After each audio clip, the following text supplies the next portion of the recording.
मेरे प्रिय भाई बहनों, मित्रों, मेरे साथियों, आप सबको जय मसीह की। मित्रों, आज भोर के समय मैं आप लोगों के सामने फिर उपस्थित हुआ हूँ। मैं आज भोर के समय फिर आप लोगों के लिए प्रार्थना करूँगा। मित्रों, मैं सबसे पहले वचन बताऊँगा, फिर प्रार्थना करूँगा। मित्रों, मैं आज जो भोर के समय वचन लेकर के आया हूँ वह इस प्रकार है। भजन संहिता 16 अध्याय का 17 वचन है। मैं इस वचन के द्वारा बात करूंगा और इसी वचन से के आधार पर प्रार्थना करूंगा। मित्रों, आज का वचन है नीति वचन 16 का 17 वचन। बुराई से दूर रहना निष्कपट मनुष्य का सदा आचरण है। बुराई से दूर रहना निष्कपट मनुष्य का सदा आचरण है। जो मनुष्य अपने आचरण की चौकसी करता है वह अपने जीवन की रक्षा करता है।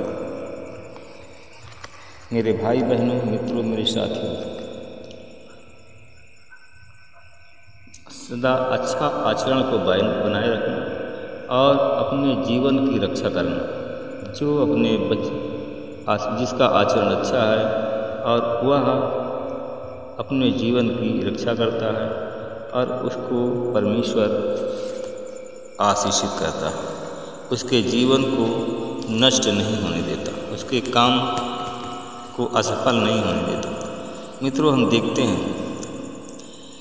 हम एक उदाहरण देखते हैं कि प्रभु का वचन कहता है, प्रभु ने मुझसे यूँ कहा, जा एक और लुंगी खरीद, तू उसको अपनी उस लुंगी को कमर में बांधना और पानी में मत भिगोना।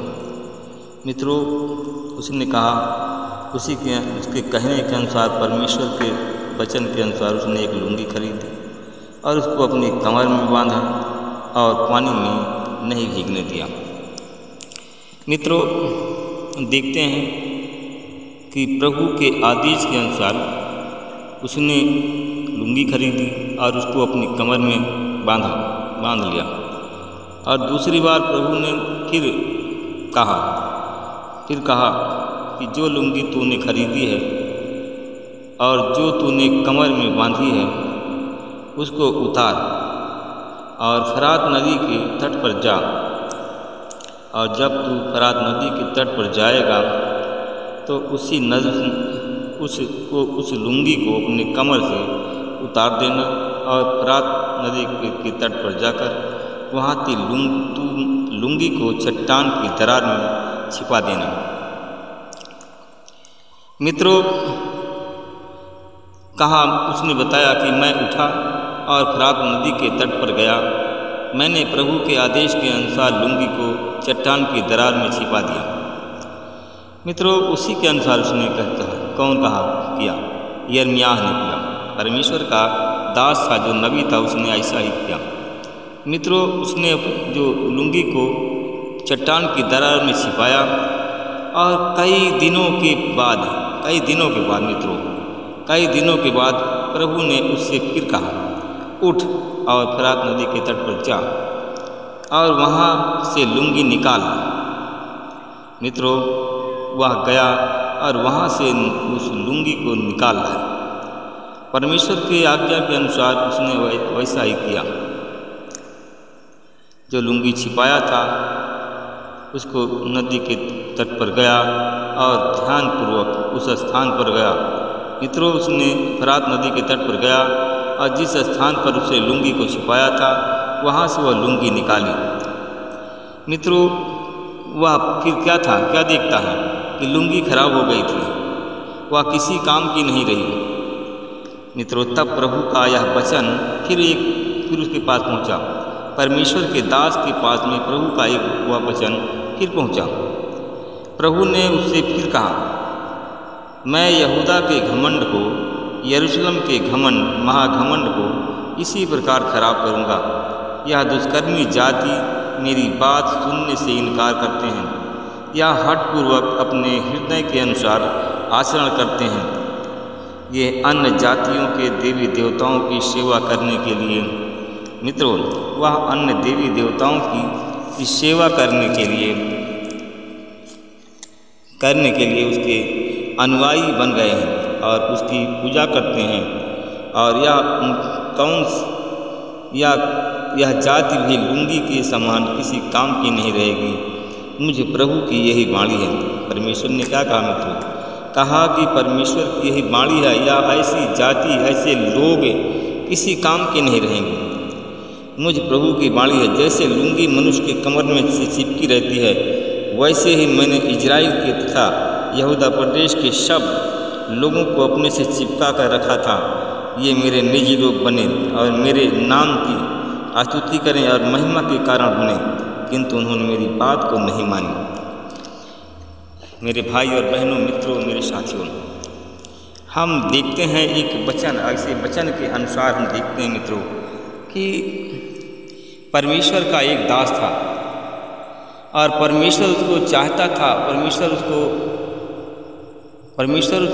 चाहता था, परमेश्वर उसको दृढ़ करना चाहता था, परमेश्वर उसको मजबूत करना चाहता था, परंतु उसके घमंड के कारण मित्रों परमेश्वर की बातों को उसने नहीं माना, परमेश्वर की आज्ञाओं का ना उसने परमेश्वर पर भरोसा रखा, ना परमेश्वर के वचन को माना। मित्रों, वह परिवार एक छोटी सी कलीसिया में जाने लगा। किसी ने उसको जब बताया कि प्रभु यीशु मसीह चंगा करने वाला है, प्रभु यीशु मसीह बीमारियों से, शैतानों की गुलामी से आज़ाद करने वाला है, तो मित्रों उसने जब सुना तो वह प्रभु के शरण में गया। जब उसका संकट कुछ दूर हुआ, उस भाई के अंदर बड़ा घमंड आ गया। वह भाई अपने आप को बुद्धिमान समझने लगा। मित्रों, जब वह अपने आप को बुद्धिमान समझने लगा तो पहला नंबर है, इतना वो लालची बन गया था कि जो दान का पैसा है अपने परमेश्वर के नाम से भेंट को निकालता था, और उस भेंट को पहले निकालता था और भेंट निकालने के बाद उसको अपने खर्च में ले लेता था। मित्रों, और फिर उसके बाद में जब उसने परमेश्वर की आज्ञाओं को नहीं माना तो वहाँ पर वो जो परमेश्वर का दास था, जैसे वो बताता था कि चलने के लिए वह तौर तरीका नियम बताता था, वह उनके विरुद्ध चलने लगा। मित्रों, वह परमेश्वर को भूल गया और अपने आप को बुद्धिमान साबित करने के लिए वह अन्य देशों में, अन्य जगहों पर, अन्य कलीसियों में, प्रार्थना समूह में जाने लगा।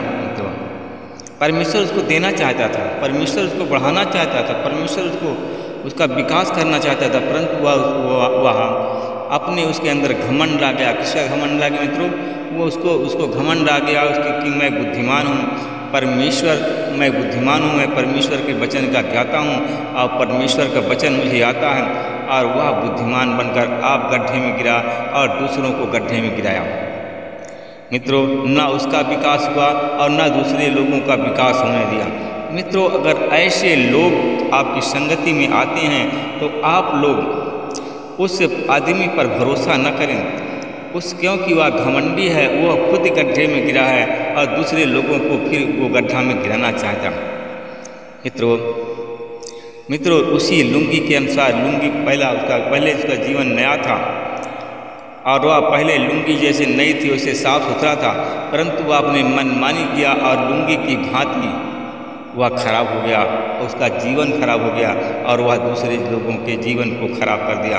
मित्रों, आप लोग जब परमेश्वर पर विश्वास करते हैं तो आप परमेश्वर के भवन में जाते हैं तो आप परमेश्वर पर भरोसा करें और किसी मनुष्य की राय में न चलें, और जो परमेश्वर आपको राय देता है उसी के अनुसार आप चलें। मैं आप लोगों के लिए प्रार्थना करूंगा। अनुग्रहकारी दयालु पिता परमेश्वर, प्रभु यीशु मसीह, मैं आपको धन्यवाद करते हुए आपके चरणों में गिरता हूँ। हे प्रभु, मैं उन भाई और बहनों के लिए प्रार्थना करता हूँ, परमेश्वर पिता, जिनका भरोसा टूट गया है, परमेश्वर पिता, लुंगी की भांति वो खराब हो गए हैं। अगर आज ये परमेश्वर पिता अपने पापों का पश्चाताप करते हैं, आपकी ओर लौटते हैं, प्रार्थना करते हैं, तो परमेश्वर पिता उनके जीवन को मैं यीशु मसीह के नाम से बदलता हूँ। उनके भविष्य से, उनके जीवन से अंधकार की शक्तियों को निकालता हूँ, उनके जीवन में आपकी आशीष बोलता हूँ।